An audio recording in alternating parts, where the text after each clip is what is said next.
আমার সাংবাদিক বন্ধুরা আছে, ত্রিপুরার বুদ্ধিজীবীরাও আছে। কি কথা,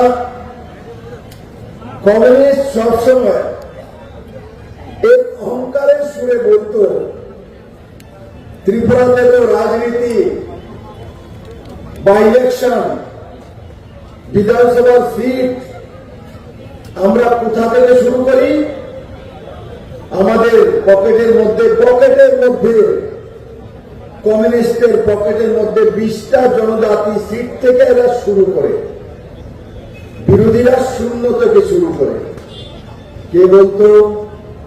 মানিক সরকাররা, জিতেন চৌধুরীরা, কমিউনিস্টের নেতৃত্বরা, আর গর্ব করে বলতো যে 20টা সিট আমার বাম পকেটের মধ্যে রেখে তারপর 20টা থেকে আমরা শুরু করি।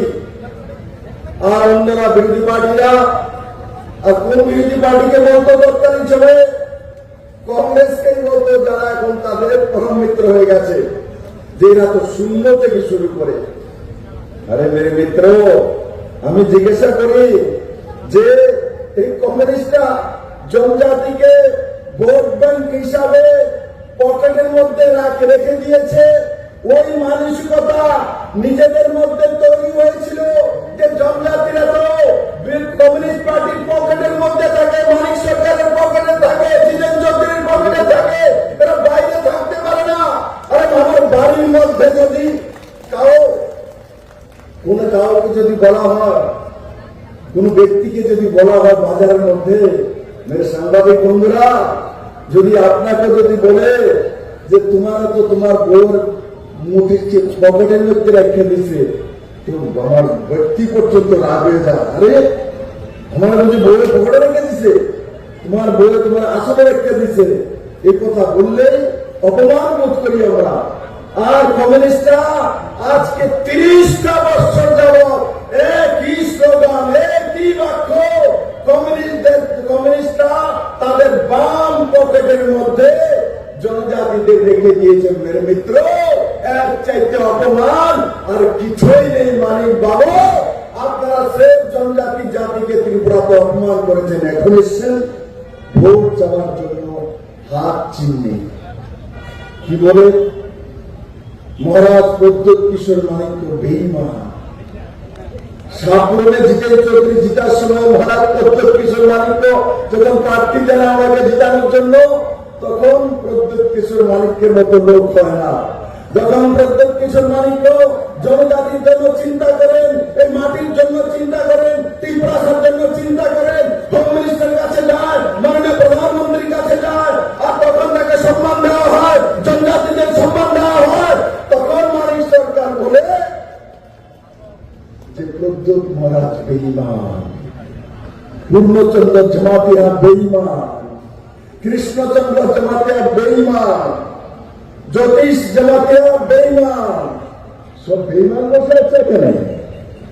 ত্রিপুরাতে সব জনজাতি বেঈমান।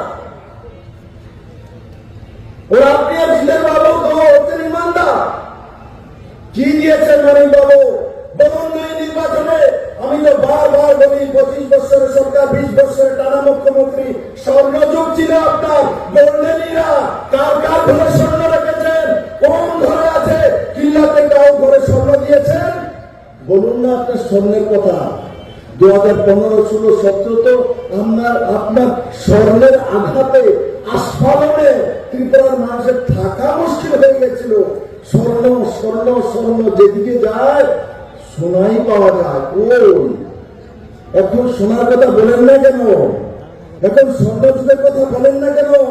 জিতেন বাবু স্বর্ণ যুগের কথা জিজ্ঞাসা করছে কিল্লাবাসী, স্বর্ণ যুগের কথা জিজ্ঞাসা করছে ত্রিপুরার ছেলেমেয়েরা, স্বর্ণ যুগের কথা জিজ্ঞাসা করছে ত্রিপুরার আম জনতা। ত্রিপুরাতে স্বর্ণ যুগ, এখন আর এই যুগের কোথায় এরাই ভুলে গেছে। এমন শুরু হয়েছিল যে দুনিয়ায় পালট দেবে।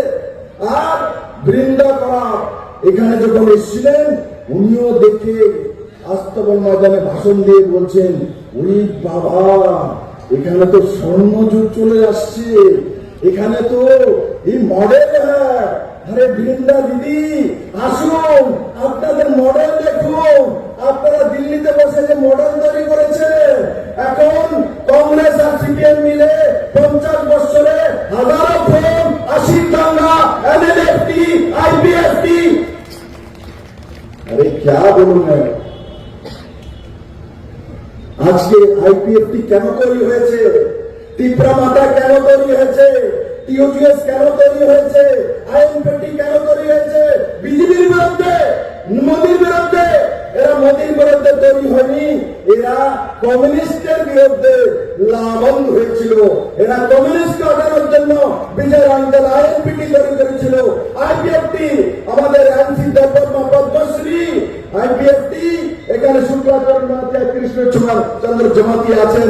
এরা বিজেপি হটানোর জন্য তৈরি হয়নি, কমিউনিস্ট হটানোর জন্য তৈরি হয়েছিল। টিপ্রা মাথা বিজয় আঙ্কেল, পূর্ণচন্দ্র জমাতিয়া, সর্বদেব মহারাজ, প্রজ্যোৎ কিশোর মানিক্য বিজেপিকে হটানোর জন্য নয়, আপনাদেরকে তৈরি পার করার জন্য, ত্রিপুরার মানুষের কাছ থেকে আপনাদের বিদায় করার জন্য, বিদায় ঘটার জন্য ইউজিএস সমাচরণ ত্রিপুরা তৈরি করেছিল। বিজেপিকে হটানোর জন্য নয়, আপনাদের কমিউনিস্ট পার্টিকে হটানোর জন্য সমাচরণ ত্রিপুরা ইউজিএস তৈরি করেছিল।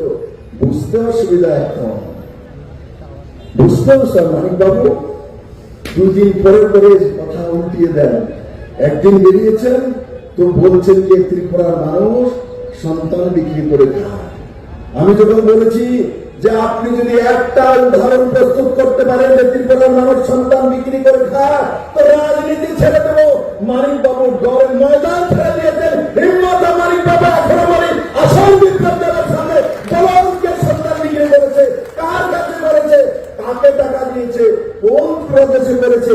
ত্রিপুরাকে বদনাম করার জন্য, ত্রিপুরার মানুষকে বদনাম করাচ্ছে। আপনার কুণ্ডলিতে কোনো কিছু নেই। এই শেষ বয়সে 75 বছর বয়সে আপনি বদনাম করেন ত্রিপুরাকে, যে প্রদেশ আপনাকে 4 বার মুখ্যমন্ত্রী বানিয়েছে। আপনার মধ্যে মনুষ্যত্ব জ্ঞান পর্যন্ত নেই। আপনি কংগ্রেস আর সিপিএম এর মিথালিতে নিজের ব্যক্তিত্বকে বিসর্জন দিয়ে দিয়েছেন। মানিক বাবু মানুষ আপনাকে দেখলে তিরস্কার করবে, হাসবে। কারণ কি আপনি সেই ব্যক্তি, নীতি আদর্শ হোয়াইট কলার তার কথা বলতেন। আজকে আপনার বগলের দাবাতে আইপিএফটি নেই, আপনার কাছে টিপ্রা মাতা নেই, আপনার কাছে আইএনপিটি নেই, আপনার কাছে টিউজেস নেই। আপনার কাছে কে আছে? রাহুল গান্ধী, আশিস শাহ আর একটা পরিবার। কত কষ্ট করছেন, খাইয়া ডাব্বাটা নিয়ে বসছেন। এত কষ্ট করার পর ডাব্বা খালি হয়ে আপনাকে কাজ